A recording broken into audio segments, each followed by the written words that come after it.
আসন্ন ঈদুল ফিতরের ট্রেনে ঈদযাত্রার খবর জানাতে রাজধানীর কমলাপুর রেলওয়ে স্টেশন থেকে সরাসরি যুক্ত হচ্ছেন সহকর্মী মহসিন কবির। মহসিন কবির, আজকে ঈদযাত্রার তৃতীয় দিন, কি অবস্থা দেখছেন? মানুষ নির্বিঘ্নে যাতায়াত করতে পারছে কিনা, শিডিউল বিপর্যয়ের কোনো অভিযোগ পেয়েছেন কিনা?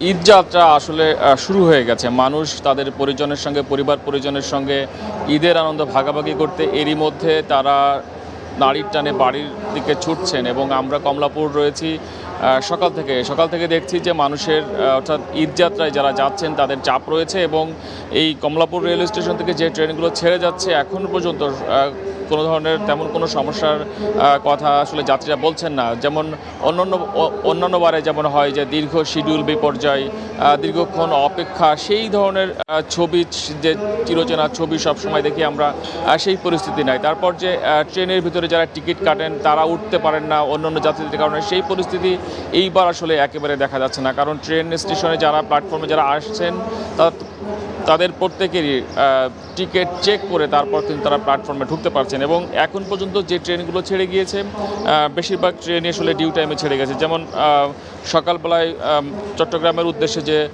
মহানগর প্রভাতী ছেড়ে গিয়েছে সেটি আসলে ঠিক টাইমে ছেড়ে গেছে, মাত্র 15 মিনিট সেটা দেরি করেছে। তারপর Mohua express, Karnaphuli express, Rangpur express, Narayanganj commuter, যতগুলো ট্রেন এখন পর্যন্ত ছেড়ে গিয়েছে বেশিরভাগই একই ধরনের, কোনোটা 5 মিনিট, 1 মিনিট, 2 মিনিট, অর্থাৎ এই ধরনের।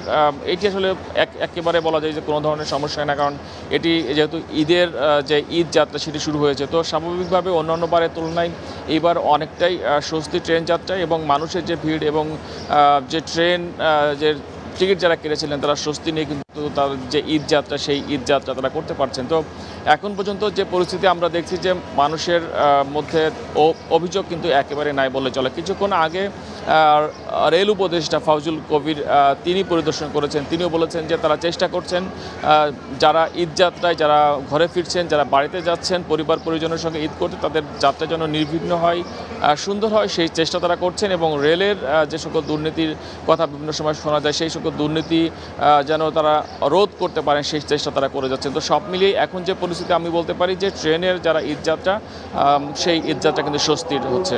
কবিতা।